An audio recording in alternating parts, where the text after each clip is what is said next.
سورۃ الجاثیہ بسم اللہ الرحمن الرحیم حامیم تنزیل الکتاب من اللہ العزیز الحکیم۔ یہ سورہ مبارکہ اور پھر اس کے بعد آئے گی سورہ احقاف، یہ آپس میں جوڑا ہے، چنانچہ ان دونوں کا شروع اسی آیت سے ہوگا، تنزیل الکتاب من اللہ العزیز الحکیم، جو اس سے ہو رہا ہے۔ اتارا جانا ہے اس کتاب کا اس اللہ کی طرف سے جو زبردست ہے اور کمال حکمت والا۔ ان فی السماوات والارض لآیات للمؤمنین، یقیناً آسمانوں اور زمین میں نشانیاں ہیں ماننے والوں کے لیے۔ وفی خلقکم، اور تمہاری تخلیق میں، وما یبث من دابۃ، اور جو اللہ نے پھیلا دیے ہیں تمام جاندار، آیات لقوم یوقنون، نشانیاں ہیں ان لوگوں کے لیے جو یقین کریں۔ واختلاف اللیل والنہار وما انزل اللہ من السماء من رزق فاحیا به الارض بعد موتها وتصریف الرياح آیات لقوم یعقلون، اور یہ جو دن اور رات کا اختلاف، اور جو اللہ نے اتارا ہے آسمان سے رزق، یعنی رزق روزی، پانی اتارا ہے، پانی ذریعہ بنتا ہے زمین سے روزی کے نکلنے کا، تو گویا کہ پانی جو آ رہا ہے یہی رزق ہے، یہ ذریعہ بنا ہے۔ فاحیا به الارض بعد موتها، پانی کو یہاں رزق کہا گیا ہے۔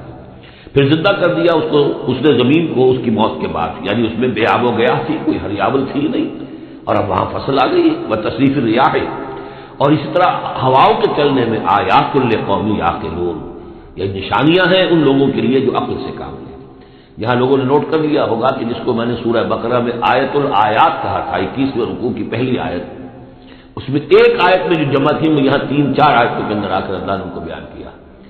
ان فی خلق السماوات والارض واختلاف اللیل والنہار والفلک التی تجری فی البحر بما ينفع الناس وما انزل اللہ من السماء من ماء فاحیا به الارض بعد موتها وبث فيها من كل دابة وتصريف الرياح والسحاب المسخر بين السماء والارض لآیات لقوم یعقلون، بلکہ یہاں ابھی ان میں سے بات آئی بھی نہیں ہے، اسی لیے میں نے اس کو عنوان دیا آیت الآیات۔ تلک آیات اللہ نتلوها علیک بالحق، یہ اللہ کی نشانیاں ہیں جو ہم پڑھ کر سنا رہے ہیں آپ کو حق کے ساتھ۔ فبأي حدیث بعد اللہ وآیاتہ یؤمنون، تو اب یہ اللہ کی اس بات پر جو اللہ نے اتار دیا قرآن کو اور اس کی آیات کے بعد اب کس چیز پر یہ ایمان لائیں گے؟ اگر اس پر ایمان نہیں لائے تو کوئی بڑے سے بڑا معجزہ دیکھ کر بھی ایمان نہیں لائیں گے، اس لیے کہ ایمان لانے کی شرط تو یہ ہے کہ آدمی خود طالب حق ہو، طالب ہدایت ہو۔ طالب ہدایت کے لیے یہ بہت بڑا معجزہ ہے قرآن، اور یہ ہدایت کا بہت بڑا منبع ہے، چراغ ہے، سراج منیر ہے، اور ان کو طالب حق نہیں ہے وہ بڑے سے بڑا معجزہ دیکھ کر بھی نہیں مانے گا۔ ویل لکل افاک نسیم، تباہی ہے اور بربادی ہے ہر اس شخص کے لیے جو جھوٹا ہے، باتیں گھڑنے والا، اسیم گناہگار ہے۔ یسمع آیات اللہ تتلی علیہ، وہ سنتا ہے اللہ کی آیات جو اسے پڑھ کر سنائی جاتی ہیں۔ ثم یصر مستکبرا کأن لم یسمعها، پھر وہ اڑا رہتا ہے ضد پر، اصرار سواد سے جب ہوتا ہے ضد کرنا ہے۔ ثم یصر مستکبرا، اور تکبر کرتا ہے، اڑا رہتا ہے کأن لم یسمعها، ایسے جیسے انہیں سنا ہی نہیں اس کو۔ فبشرہ بعذاب الیم، یہ اکثر و بیشتر جو قریش کے سردار تھے ان کا حال یہی تھا، تو اے نبی ان کو بشارت دے دیجیے بہت بڑے عذاب کی، بہت دردناک عذاب کی۔ وَإِذَا عَلِمَ مِنْ آیَاتِنَا شَيْئًا اتَّخَذَهَا هُزُوًا، اور جب اس کے علم میں ہماری آیات میں سے کوئی بات آ جاتی ہے تو بجائے اس پر غور کرنے کے اس کا مذاق اڑاتا ہے۔ اولئک لهم عذاب مہین، یہ لوگ وہ ہیں کہ جن کے لیے اہانت آمیز عذاب ہوگا۔ من ورائہم جہنم، اور ان کے پیچھے ان کے پرے دوزخ ہے، یعنی منتظر ہے ان کے۔ ولا یغنی عنہم ما کسبوا شیئا، جو کمائی انہوں نے دنیا میں کی ہوگی، مال و دولت جمع کیا ہوگا، وہ انہیں کچھ نہ بچا سکے گا اس دوزخ سے۔ ولا اتخذوا من دون اللہ اولیاء، نہ ہی وہ جن کو انہوں نے اللہ کے سوا اپنا اولیاء بنایا ہوا ہے، سمجھتے ہیں کہ وہ ہماری سفارش کریں گے، یہ ان کے جو بھی معبود تھے، جھوٹے معبود، وہ بھی نہیں بچا سکیں گے۔ ولہم عذاب عظیم، اور ان کے لیے بہت بڑا عذاب ہوگا۔ ھذا ھدی، یہ قرآن ہے ہدایت۔ والذین کفروا بآیات ربہم، اور جو لوگ اپنے رب کی آیات کا کفر کریں گے، لہم عذاب من رجز علیم، ان کے لیے تو ایک بڑے دردناک بلا کا عذاب ہوگا۔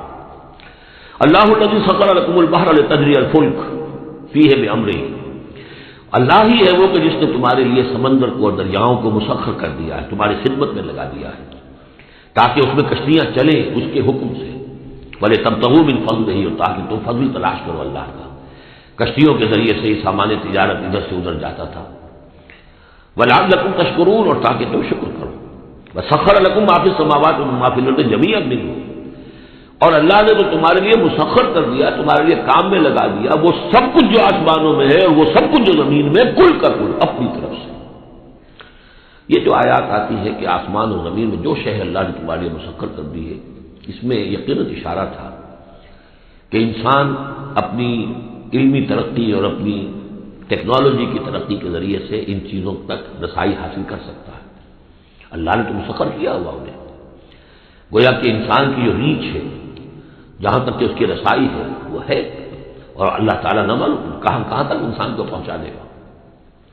ان فی ذلک لآیات لقوم یتفکرون، اس میں آیات ہیں، نشانیاں ہیں ان لوگوں کے لیے جو غور و فکر سے کام لیں۔ قل للذین آمنوا یغفروا للذین لا یرجون ایام اللہ، اے نبی ذرا اہل ایمان سے کہہ دیجئے کہ کچھ دیر کے لیے ابھی ذرا معاف کرتے رہیں ان لوگوں کو کہ جنہیں اللہ کے دنوں کا انتظار نہیں ہے، جو نہیں سمجھتے کہ وہ عذاب والا دن ان پر بھی آ سکتا ہے، یعنی یہ بھٹکے ہوئے، کیونکہ یہ ابھی یوں سمجھیے کہ وسط ہے مکی دور کا، تو اس میں ابھی وہی تلقین کی جا رہی ہے کہ جلدی نہ کریں مسلمان کہ اللہ کب تک انہیں چھوٹ دے گا، وہ عذاب ان پر آ جانا چاہیے، نہیں، ابھی ذرا ان سے درگزر کرو۔ قل للذین آمنوا، اے نبی کہہ دیجئے اہل ایمان سے، یغفروا ذرا درگزر کریں، للذین لا یرجون ایام اللہ، اب یہ وہ ایام اللہ کے لفظ آ گئے، التذکیر بایام اللہ، یہ انہیں امید نہیں ہے، انہیں کوئی کھٹکا نہیں ہے، یہ بھولے ہوئے ہیں اللہ کے وہ دن کے جن میں بڑی بڑی قوموں کو ہلاک کر دیا گیا، انہیں کوئی اندیشہ نہیں ہے۔ لیجزی قوم بما کانوا یکسبون، تاکہ اللہ تعالیٰ بدلہ دے ہر قوم کو ان کی اپنی کمائی کے مطابق۔ من عمل صالحا فلنفسہ، جس نے اچھے کام کیے تو اپنے لیے کیے، اپنے بھلے کے لیے کیے، اپنے فائدے کے لیے کیے، ومن اساء فعلیہا، جس نے برا کام کیا اس کا وبال اسی پر ہوگا۔ ثم الی ربکم ترجعون، پھر تم اپنے رب کی طرف لوٹا دیے جاؤ گے۔ وَلَقَدْ آتَيْنَا بَنِي إِسْرَائِيلَ الْكِتَابَ وَالْحُكْمَ وَالنُّبُوَّةَ، اور ہم نے بنی اسرائیل کو کتاب بھی دی اور حکومت بھی دی اور نبوت بھی دی، وَرَزَقْنَاهُم مِّنَ الطَّيِّبَاتِ، اور ہم نے انہیں بہت سی طیبات بڑی پاکیزہ چیزوں سے نوازا، وَفَضَّلْنَاهُمْ عَلَى الْعَالَمِينَ، اور انہیں تمام جہان کی قوموں پر فضیلت دی۔ یہ فضیلت و انبیاء کے قائم ہے، کسی اور قوم میں اتنے نبی نہیں آئے ہیں دنیا میں جتنے کہ حضرت اسحاق یا یوں کہیے حضرت یعقوب کی نسل میں آئے۔ ویسے تو نسل جو ہے حضرت ابراہیم کی ہے، لیکن بنی اسرائیل کیونکہ حضرت یعقوب سے اپنے آپ کو منسوب کرتے ہیں، حضرت یعقوب کا لقب تھا اسرائیل، اور ان کے 12 بیٹے تھے، اسے 12 قبیلے، اور یہ بڑی قوم بنی۔ تو جتنے نبی ان میں آئے ہیں 1400 برس تک تو نبوت کا تار ٹوٹا ہی نہیں، یوں سمجھیے کہ ایک زنجیر چلی آ رہی ہے اور کڑی سے کڑی جڑی ہوئی ہے، نبوت کی کڑی ٹوٹی نہیں، اور زنجیر شروع ہوئی ہے 2 رسولوں سے، حضرت موسیٰ ہارون 2 بیک وقت موجود تھے، اگر ختم بھی ہوئی ہے تو 2 حضرت عیسیٰ اور یحییٰ، اور ان دونوں کے مابین 1400 برس کا فصل ہے اور کبھی زنجیر ٹوٹی نہیں۔ وَآتَيْنَاهُم بَيِّنَاتٍ مِّنَ الْأَمْرِ، لیکن دیکھ لیجیے بات سمجھنے کی وہ کیا ہے کہ پھر ان کے عمل کی وجہ سے، بدعملی کی وجہ سے، انہوں نے جب دین کو پشت دکھا دی، دین کی طرف پیش کر لی، دنیا میں منہمک ہو گئے، آخرت کو بھول گئے، عیاشیوں میں بدماشیوں میں لگ گئے، تو پھر وہی قوم ہے جس کے بارے میں 2 مرتبہ آ چکا ہے سورہ بقرہ میں، پھر سورہ آل عمران میں، ضربت علیہم الذلۃ والمسکنہ، ان پر ذلت اور مسکنت ٹھوک دی گئی، اور وہی حال ہمارا ہے۔ اللہ نے ہمیں محمد رسول اللہ کی امت میں بنایا، پیدا کیا، بہت بڑا احسان، لیکن یہ کہ آج ہمارا حال کیا ہے؟ 150 کروڑ ہیں دنیا میں تقریباً، 1.5 ارب، لیکن دنیا میں کوئی عزت نہیں ہے ہماری، کوئی حیثیت نہیں، بین الاقوامی معاملات میں کوئی ہماری رائے لیتا ہی نہیں، پوچھتا ہی نہیں، کسنوی پرسد کے بھیا کس تھی تو وہ کون، تمہاری بھی کوئی رائے ہے کہ نہیں، بلکہ ہمارے فیصلے ان کے ہاتھ میں ہوتے ہیں۔ زیادہ وقت نہیں ہے اس پر، میری انگریزی میں بھی ایک ویڈیو ہے، دی ٹرموائل ان دی مسلم امہ، باقی یہ کہ اردو میں تقاریر ہے۔ ہم نے ان کو دیا وَفَضَّلْنَاهُمْ عَلَى الْعَالَمِينَ وَآتَيْنَاهُم بَيِّنَاتٍ مِّنَ الْأَمْرِ، ہم نے کھلی باتیں اپنے امر کی ان کو عطا کر دی، اس سے مراد ہے دین۔ ہم نے ان کو وحی بھیجی، ان کے اوپر کتنے نبی تھے جن پہ وحی آتی رہی، کتابیں دی، تورات دی، زبور دی، انجیل دی۔ فَمَا اخْتَلَفُوا إِلَّا مِن بَعْدِ مَا جَاءَهُمُ الْعِلْمُ بَغْيًا بَيْنَهُمْ، لیکن یہ کہ انہوں نے اختلاف جو کیا بعد میں، اور وہ جو ٹکڑے ہو گئے، وہ یہودی علیحدہ ہو گئے، نصارہ علیحدہ ہو گئے، یہودیوں میں کتنے فرقے بن گئے، نصارہ میں کتنے فرقے بن گئے، یہ اختلاف انہوں نے کیا اس کے بعد کہ ان کے پاس العلم آ چکا تھا، بغیم بینہم، ضدم ضدہ، دی ارض ٹو ڈومینیٹ، یہ اصل سبب ہے اس اختلاف کی جو تفرقے پر منتج ہوتا ہے۔ ان ربک یقضی بینہم یوم القیامۃ فیما کانوا فیہ یختلفون، یقیناً آپ کا رب فیصلہ کرے گا ان کے مابین قیامت کے دن ان تمام باتوں کا جس میں یہ اختلاف کرتے رہے۔ ثم جعلناک علی شریعۃ من الامر، پھر اے نبی، اے محمد صلی اللہ علیہ وسلم، ہم نے آپ کو بنا دیا، کھڑا کر دیا امر کی ایک شریعت پر. امر تو وہی ہے، دین تو ایک ہی چلا آ رہا ہے، امر اللہ ایک ہی ہے، دین اللہ کا ایک ہی ہے. سورہ شورى میں ہم تفصیل سے دیکھ چکے. شرع لكم من الدين ما وصى به نوحا والذي اوحينا اليه وما وصينا به ابراهيم وموسى وعيسى. دین تو ایک ہے لیکن شریعت مختلف ہے. شریعت موسوی، شریعت محمدی، یہاں وہ لفظ آ گیا. پھر ان کے بعد بنی اسرائیل کے بعد ہم نے آپ کو اے نبی ایک ہمارے دین کا ایک خاص جو ایک ایڈیشن سمجھیے، فائنل اینڈ کمپلیٹ ایڈیشن وہ ہے جو شریعت محمدی ہے. الیوم اکملت لکم دینکم واتممت علیکم نعمتی ورضیت لکم الاسلام دینا من الامر فاتبعوها. تو اب یہ شریعت ہے، اس کی آپ کو پیروی کرنی ہے. ولا تتبع اهواء الذین لا يعلمون، اور ان لوگوں کی خواہشات کی پیروی نہ کیجیے کہ جن کے پاس کوئی علم ہی نہیں ہے. انہم لن یغنوا عنک من اللہ شیئا. اے نبی یہ آپ کو اللہ کی پکڑ سے بچا نہیں سکیں گے، کیونکہ کئی مرتبہ یہ مضمون آ چکا ہے. اگر آپ نے ان کی خواہشات کی پیروی کے اندر ہماری اس بات کو جو ہے کہیں پیچھے ڈال دیا یا کہیں کوئی کمپرومائز کر لیا تو پھر کوئی آپ کو اللہ کی پکڑ سے بچانے والا نہیں ہوگا. سورہ بنی اسرائیل کی جو آیات ہیں، وَإِن كَادُوا لَيَفْتِنُونَكَ عَنِ الَّذِي أَوْحَيْنَا إِلَيْكَ لِتَفْتَرِيَ عَلَيْنَا غَيْرَهُ. اے نبی یہ لوگ تو تلے ہوئے ہیں اس پر کہ آپ کو مجبور کر دیں کہ آپ اس قرآن کو کچھ بدلے اور اپنی طرف سے کچھ قرآن گھڑ کر اب پیشکش میں شامل کر دیں. لِتَفْتَرِيَ عَلَيْنَا غَيْرَهُ اِذًا لَاتَّخَذُوكَ خَلِيلًا. اگر آپ ایسا کر دیں تو آپ کو دوست بنا لیں گے، کمپرومائز ہو جائے گا. وَلَوْلَا أَن ثَبَّتْنَاكَ لَقَدْ كِدتَّ تَرْكَنُ إِلَيْهِمْ شَيْئًا قَلِيلًا. اگر ہم نے آپ کو جمائے نہ رکھا ہوتا تو عین ممکن تھا کہ آپ ان دباؤ کے تحت کچھ نہ کچھ ان کی طرف جھکنے کے بارے میں خیال آپ کے دل میں آ جاتا.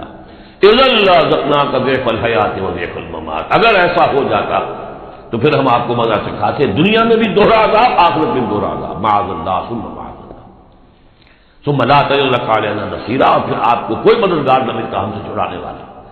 تو اللہ تعالیٰ کا معاملہ ہے کہ جو آپ کو دیا گیا اس پر ڈٹے رہیے. وَإِنَّ الظَّالِمِينَ بَعْضُهُمْ أَوْلِيَاءُ بَعْضٍ. اور یہ جو ظالم لوگ ہیں، مشرک ہیں، کافر ہیں، یہ ایک دوسرے کے پشت پناہ ہے، مددگار ہیں. وَاللَّهُ وَلِيُّ الْمُتَّقِينَ. جبکہ اللہ ولی ہے، پشت پناہ ہے، حمایتی ہے، مددگار ہے متقیوں کا. هَذَا بَصَائِرُ لِلنَّاسِ وَهُدًى وَرَحْمَةٌ لِقَوْمٍ يُوقِنُونَ. یہ ہے سوجھ کی باتیں، آنکھیں کھولنے والی باتیں لوگوں کے لیے، اور ہدایت اور رحمت ان لوگوں کے لیے جو ان پر یقین کریں. ام حسب الذین اجترحوا السیئات ان نجعلهم كالذین آمنوا وعملوا الصالحات. کیا ان لوگوں نے کہ جو یہ بری باتوں کا ارتکاب کر رہے ہیں انہوں نے یہ سمجھا ہے کہ ہم انہیں ان لوگوں کی طرح بنا دیں گے کہ جو ایمان لائے اور جنہوں نے نیک عمل کیا. سواء محیاہم و مماتہم. ان کی برابری ان کی زندگی ہو جائے گی اور ان جیسی ان کی موت ہو جائے گی. ساء ما یحکمون. کیا برا فیصلہ ہے جو یہ کر رہے ہیں. یعنی یہ دنیا میں جو کچھ ہو رہا ہے لیکن یہ کہ آخرت میں تو اللہ تعالیٰ نیکوکاروں کو وہ اجر و ثواب دے گا، وہ ان کے درجے ہوں گے، ان کے لیے وہ انعام و اکرام ہوں گے کہ جن کا یہ تصور نہیں کر سکتے، اور مجرموں کے لیے وہ سزا ہوگی جس کا اس کا تصور نہیں کر سکتے. اگر آخرت نہ ہو تو پھر تو معاملہ کلپٹ ہو گیا کہ دنیا میں جنہوں نے عیش کیے، صحیح اور غلط کا فرق رکھا ہی نہیں، جائز اور ناجائز کا سوچا ہی نہیں، وہ تو پھر عیش میں رہے، انہوں نے یہاں عیش کیا. اور وہ بیچارے کے جو ڈر ڈر کر وہ پھونک پھونک کے قدم رکھتے ہیں یہ کام تو غلط ہے، یہ نہیں کرنا، چاہے مجھ سے نفع ہو سکتا ہے لیکن حرام ہے، میں نہیں کروں گا. اب وہ بیچارے دنیا کے اندر بھی انہوں نے فرض کیجیے فاقے کیے یا روکھی سوکھی کھا کر گزارا کیا، اب آخرت میں بھی انہیں کچھ نہ ملا. اگر زندگی صرف یہی زندگی ہے تو پھر بہت بڑا ظلم ہے، بہت بڑا ظلم ہے. اس لیے کہ جو بھی نیکوکار ہے پھر اس پر تو بہت بڑا ظلم ہے. اس حوالے سے قرآن کہتا ہے کہ جو آخرت کو نہیں مانتا وہ در حقیقت ہمارے عدل کا منکر ہے. وَخَلَقَ اللَّهُ السَّمَاوَاتِ وَالْأَرْضَ بِالْحَقِّ. جبکہ اللہ نے آسمان اور زمین بنائے حق کے ساتھ، عدل کے ساتھ، حکمت کے ساتھ. وَلِتُجْزَىٰ كُلُّ نَفْسٍ بِمَا كَسَبَتْ. تاکہ پورا بدلہ دیا جائے ہر جان کو جو کچھ اس نے کمایا ہو. وَهُمْ لَا يُظْلَمُونَ. اور ان پر کوئی ظلم نہ ہو. أَفَرَأَيْتَ مَنِ اتَّخَذَ إِلَٰهَهُ هَوَاهُ. یہ آیت اس سے پہلے بھی آ چکی ہے، اب پھر آ گئی ہے. کیا تم نے دیکھا اس شخص کو جس نے اپنی خواہش نفس کو اپنا الہ بنایا ہوا ہے؟ بہت اہم ہے یہ. دیکھیے میں نے گنوائی تھی آپ کو اس 8 صورتوں کے مجموعے میں 4 تو وہ ہیں تو بڑی ایک ترتیب کے ساتھ جو توحید عملی کو بیان کیا. توحید عملی کیا ہے؟ اللہ کی بندگی، اپنی اطاعت کو اس کو خالص کرتے ہیں، صرف اسی کی اطاعت، اس کی اطاعت سے منہ موڑ کر کسی اور کی اطاعت یا مخلوق میں سے کسی کی اطاعت ایسے معاملے میں جس میں خالق کی معصیت لازم آ رہی ہے، یہ شرک ہے. توحید یہ ہے کہ تم اعبدوا اللہ مخلصا لہ الدین، اللہ کی بندگی کرو، عبادت کرو، اس کے لیے اپنی اطاعت کو خالص کرتے ہیں۔ اسی کا ایک داخلی رخ ہے، دعا اللہ سے کرو لیکن مخلصین لہ الدین۔ پہلی بات سورہ زمر میں، دوسری سورہ مومن میں۔ اب اللہ ہی کی دعوت، توحید کی دعوت لوگوں تک پہنچاؤ۔ ومن احسن قولا ممن دعا الی اللہ وعمل صالحا وقال اننی من المسلمین، اور اس کا جو ذریعہ ہے، میڈیم ہے اس دعوت کا، وہ قرآن ہے۔ لہذا سورہ حمیم سجدہ میں 6 جگہ قرآن کی عظمت کا بیان، اور یہ کہ دعوت جو ہے اس کی مرکزی مضمون۔ اس دعوت کے نتیجے میں جو لوگ آئیں، ملے، جڑے، جمع ہو، طاقت بنے، اور پھر وہ باطل کے غلبے کو ختم کر کے اللہ کے دین کو غالب کریں، یہ ہے اقامت الدین، یہ مرکزی مضمون ہے سورہ شورا کا۔ تو توحید عملی فرد سے لے کر اور پورے اجتماعی نظام تک ان 4 صورتیں مکمل ہو گئی۔ اب 2 صورتوں میں، سورہ زخرف میں اور یہاں سورہ جاثیہ میں، یہ جو اطاعت میں جو شرک ہو رہا ہے اس کی 2 انتہائی شکلوں کو بیان کر دیا۔ ایک شرک فی الاطاعت کیا ہے؟ انسانی حاکمیت کا تصور، حاکم تو اللہ ہے صرف، ان الحکم الا للہ لا یشرک فی حکمہ احد لم یکن لہ شریک فی الملک، سورہ یوسف میں اور سورہ بنی اسرائیل میں اور سورہ کہف میں یہ سارے مضامین ہم پڑھ رہے ہیں۔ لیکن کوئی بھی حاکمیت کا دعویٰ کرتا میں حاکم ہوں یہاں کا، جو چاہوں کروں، تو اس نے خدائی کا دعویٰ کیا، یہ تو شرک کی بدترین شکل ہو۔ یہی دعویٰ فرعون کا تھا، یہی نمرود کا تھا۔ اسی طریقے سے انفرادی سطح پر شرک فی الاطاعت کیا ہے؟ نفس آپ کا جو ہے اندر ایک تقاضا کرتا ہے مجھے اس وقت یہ چیز چاہیے،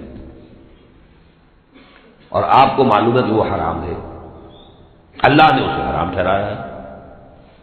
نفس میں فرض کیجئے جنسی خواہش ابھری ہے، حلال ذریعہ اس وقت آپ کے پاس کوئی نہیں ہے، بیوی موجود نہیں ہے یا شادی نہیں ہوئی آپ کی، نفس زور لگا رہا ہے، آپ نے کوئی حرام راستہ اختیار کر لیا۔ کیا معنی ہوئے؟ کہ آپ نے نفس کی اطاعت کی ایک ایسے کام میں جو اللہ نے منع کیا ہوا، تو آپ کا معبود کون ہوا؟ نفس۔ چاہے آپ لا الہ الا اللہ کا ورد کر رہے ہوں، لیکن اگر خواہش نفس کی اطاعت کر رہے ہیں اس چیز میں کہ جو اللہ نے حرام کر دی، ہاں خواہش نفس، بھوک لگی ہے کھاؤ، حلال چیز کھاؤ، بالکل جان پر مر گئی ہے تو ٹھیک ہے، صرف جان بچانے کے لیے حرام سے بھی کھا سکتے ہیں، لیکن وہ جب کہ جان پر مر گئی، ورنہ نہیں، عام حالات میں نہیں۔ اب یہ کہ اللہ تعالیٰ نے وہ بھی خواہش ہے، جنسی خواہش ہے، شادی کرو، نکاح کرو، لیکن حرام ذریعے سے نفس کا کوئی تقاضا پورا کیا تو اس کے معنی کیا ہوئے؟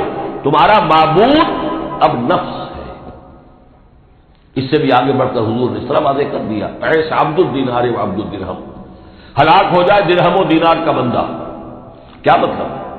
یہ روپیہ پیسہ جسے ہم کہتے ہیں وہ وہاں درہم و دینار تھا۔ درہم و دینار کا بندہ کون ہے؟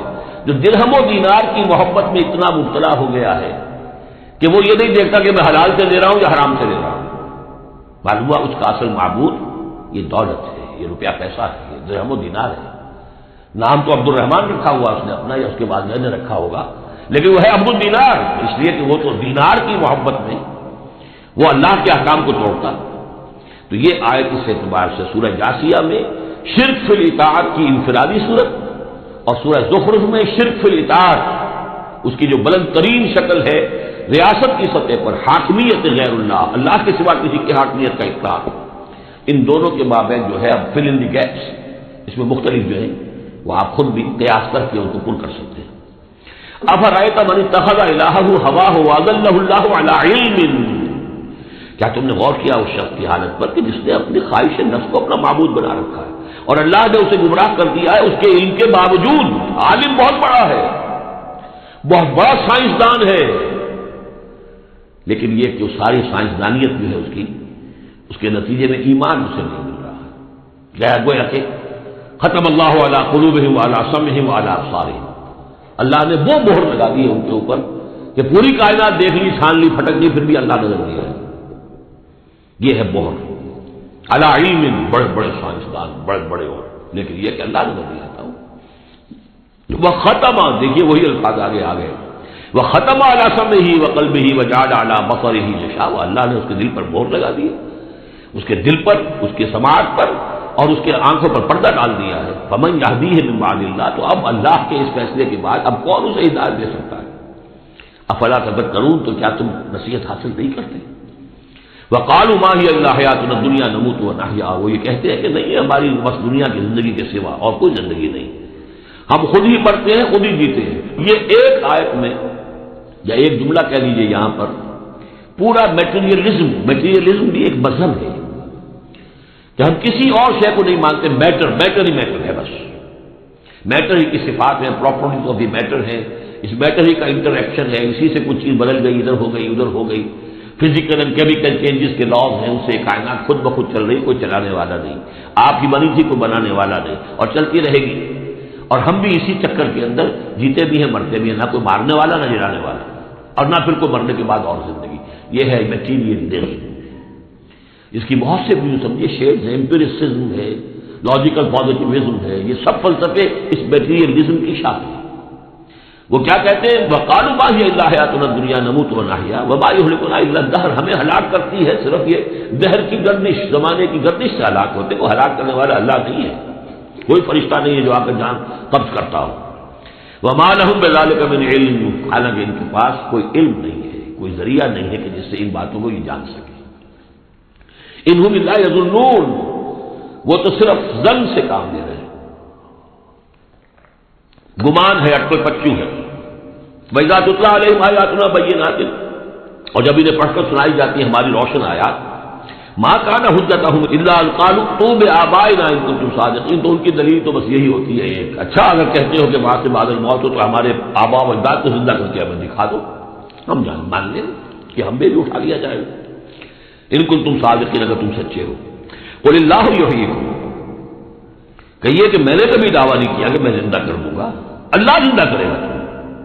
ثم یمیتکم ثم یحییکم، اسی نے تمہیں زندہ رکھا ہے اور اسی نے تمہیں زندہ کیا ہے، پہلے بھی تمہیں، اب یہ جو حضرات آج آئے ہیں ان کی سمجھ میں یہ بات نہیں آئے گی کہ پہلے بھی ایک زندگی اور ایک موت ہم گزار کر اس دنیا میں آئے ہیں۔ قل اللہ یحییکم ثم یمیتکم، پھر وہ تمہیں مارے گا، ثم یجمعکم الی یوم القیامہ، پھر تمہیں جمع کرے گا قیامت کے دن، لا ریب فیہ، جس میں کوئی شک نہیں، ولکن اکثر الناس لا یعلمون، لیکن سب لوگ جانتے نہیں۔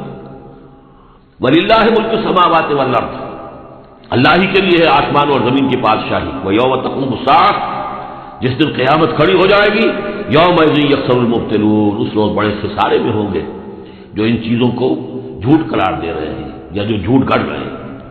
وَتَرَىٰ كُلَّ أُمَّةٍ جَاثِيَةً، تم دیکھو گے تمام امتیں گھٹنوں کے بل پڑی ہوں گی۔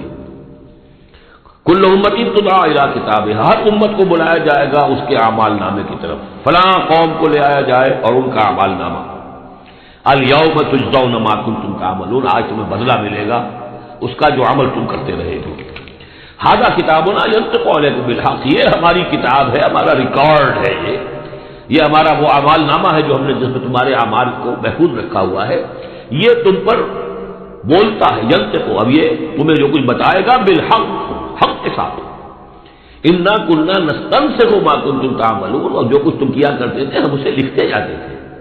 اب لکھنا جو ہے ایک تو وہ ہے جو ہم کبھی لکھا کرتے تھے قلم سے، اب بھی کبھی لکھتے ہیں، ایک لکھنا یہ جو اب بھی لکھا جا رہا ہے ٹیپ کے اوپر، اور وہ پکچر کے ساتھ بھی لکھا جا رہا ہے۔ اللہ تعالیٰ نے کس طریقے سے محفوظ کیا ہے یہ ابھی تصور بھی نہیں کر سکتے کہ بس ایک بٹن دبے گا اور یہ کہ ایک انسان کی پوری زندگی کا ایک ایک لمحے کا جو کچھ اس نے کہا ہوگا، جو کچھ کیا ہوگا، تصویر سامنے آ جائے گی۔ فَأَمَّا الَّذِينَ آمَنُوا وَعَمِلُوا الصَّالِحَاتِ، جو لوگ ایمان لائے ہوں گے اور جنہوں نے نیک عمل کیے ہوں گے، فَيُدْخِلُهُمْ رَبُّهُمْ فِي رَحْمَتِهِ، تو انہیں تو داخل کرے گا ان کا پروردگار اپنی رحمت میں۔ ذَلِكَ هُوَ الْفَوْزُ الْمُبِينُ، اور یہ بہت روشن اور واضح کامیابی ہوگی۔ وَأَمَّا الَّذِينَ كَفَرُوا، وہ لوگ جنہوں نے کفر کیا تھا، فَلَمْ تَكُنْ آيَاتِي تُتْلَىٰ عَلَيْكُمْ، ان سے اللہ پوچھے گا کیا آپ لوگوں کو میری آیات پڑھ کر نہیں سنائی گئی؟ خاص طور پہ غور کیجیے، آج آپ یا جو لوگ بھی آج پہلی مرتبہ آئے، آپ اللہ کی آیات سن رہے ہیں، کوئی آپ کو اللہ کی آیات پڑھ کر سنا رہا ہے۔ الم تکن آیاتی تتلیٰ علیکم فاستکبرتم وکنتم قوما مجرمین، تم نے استکبار کیا بجائے اس کے کہ ہماری آیات کو اختیار کرتے، قبول کرتے، ان کے آگے سر جھکا دیتے، تم نے استکبار کیا تو تم تو بڑے مجرم ہوئے۔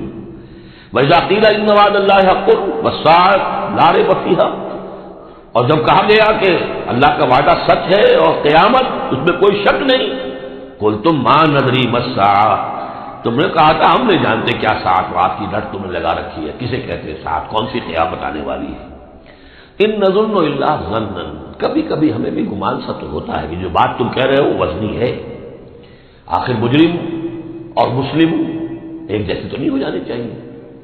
ظالم اور مظلوم تو پھر ایک جیسے ہو گئے، بلکہ ظالم نفع میں رہا، اس نے ظلم کیا، اور مظلوم کا تو بڑا گھاٹا ہے، یہاں پر بھی اس کا وہ ظلم ہوا اور آگے اس کی کوئی داد رسی بھی نہیں. تو کبھی کبھی تمہاری دلیل ہمارے دل میں اپیل کرتی ہے کہ ہاں ان نظر الا ظنا، گمان سا تو ہوتا ہے، وما نحن بمستيقنين، لیکن ہمیں یقین حاصل نہیں ہوتا. اور واقعہ یہ ہے کہ جب تک بعد سے بعد الموت اور آخرت کا یقین نہ ہو، انسان کا کردار صحیح نہیں ہو سکتا. یہی وجہ ہے کہ سورہ بقرہ میں شروع ہی میں باقی سب چیزوں کے لیے لفظ ایمان آیا تھا. هدى للمتقين الذين يؤمنون بالغيب ويقيمون الصلاة ومما رزقناهم ينفقون والذين يؤمنون بما أنزل إليك وما أنزل من قبلك وبالآخرة هم يوقنون. آخرت پر یقین. اگر ہم اپنے غریبانوں میں دھیان کے تو ہمارا حال بھی اس سے کچھ مختلف نہیں ہے.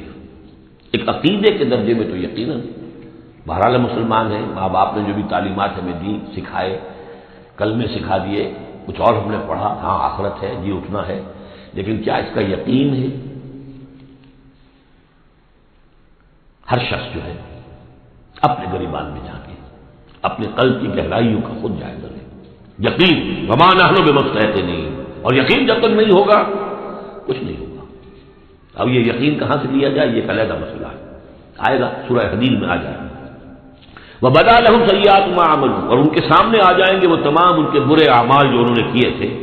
وحاق بهم ما كانوا به يستهزئون، اور وہ تمام ان چیزوں کی شامت ان کو گھیرے میں لے لے گی جس کا کہ وہ استہزاء کیا کرتے تھے، وہ جہنم کا مذاق اڑاتے تھے. اب وہ جہنم آ جائے گی انہیں اپنی گود میں لینے کے لیے. وقیل اليوم ننساكم كما نسيتم لقاء يومكم هذا، ان سے کہہ دیا جائے گا اب نالا و شیب ان سے کام نہ لو، شور مت کرو، چلاؤ نہیں، آج ہم تمہیں اسی طرح نظر انداز کر دیں گے جیسے کہ تم نے اس دن کو نظر انداز کیا تھا. ومأواكم النار، تمہارا ٹھکانہ اب آگ ہے. وما لكم من ناصرین، اور اب تمہارے لیے کوئی مددگار نہیں. ذالکم بأنکم اتخذتم آیات اللہ ہزوا، یہ اس لیے کہ تم نے اللہ کی آیات کو تو مذاق بنا لیا. وغرتکم الحیات الدنیا، اور دنیا کی زندگی نے تمہیں دھوکے میں ڈالے رکھا. فالیوم لا یخرجون منها، تو آج وہ نہیں نکالے جائیں گے اس سے. ولا هم یستعتبون، اور نہ ہی یہ کہ انہیں موقع دیا جائے گا کہ اچھا اگر توبہ کر لو تو ہم تمہیں معاف کر دیں گے. نہیں، وہ بات ختم ہوئی. توبہ کا موقع دنیا میں تھا. فللہ الحمد رب السماوات و رب الارض رب العالمین، تو کل تعریف اور کل حمد کل شکر اس اللہ ہی کے لیے ہے جو تمام آسمانوں کا رب ہے، زمین کا رب ہے، تمام جہانوں کا رب ہے. وَلَهُ الْكِبْرِيَاءُ فِي السَّمَاوَاتِ وَالْأَرْضِ، آسمانوں اور زمین میں بڑائی اسی کے لیے. اللہ اکبر، اللہ سب سے بڑا ہے. وہ آسمانوں میں بھی سب سے بڑا ہے، زمین میں بھی سب سے بڑا ہے. لیکن زمین میں اس کے خلاف بغاوت ہو گئی. انسانوں نے کہا نہیں، ہم بڑے ہیں. اللہ کا قانون پیچھے، ہمارا قانون آگے رہے گا، ہماری مرضی سے ہم قانون بنائیں گے. We have the sovereignty. یہ کلیم آف ساورنٹی کا انڈیویجول کا ہو یا پوری قوم کا ہو، پاپولر ساورنٹی ہو یا انڈیویجول ہو، یہی کفر ہے، یہی شرک ہے. لیکن اسی لیے وہ لارڈس پریئر کے اندر جو الفاظ ہیں، میں نے کئی دفعہ آپ کو سنائے ہیں کہ اللہ سے خطاب کر کے وہ انجیل میں دائی کنگڈم کم، اے اللہ تیری حکومت قائم، Thy will be done on earth as it is in heavens. تیری مرضی جیسے آسمانوں میں پوری ہو رہی ہے. سورج تو تیرا حکم مان رہا ہے، چاند تیرا حکم مان رہا ہے، یہ سارے کھرے، یہ ساری گیلیکسیز، یہ تو سب تیرے حکم پر چل رہی ہے. یہ زمین میں فساد ہو گیا، ظہر الفساد فی البر والبحر. تو اے اللہ تیری حکومت یہاں بھی اسی طرح قائم ہو جائے، تیری مرضی یہاں بھی اسی طرح پوری ہو جیسے کہ آسمانوں میں پوری ہو رہی ہے. یہی ہے جس کے لیے ہم کوشش کریں. اقامت دین اسی کا نام تو ہے کہ اس زمین پر بھی اللہ کی حکومت ہو اور اللہ کا قانون نافذ ہو، اللہ کی مرضی اور اس کی شریعت کے مطابق فیصلے. بارک اللہ لی و لکم فی القرآن العظیم و نفعنی و ایاکم بالآیات و الذکر الحکیم.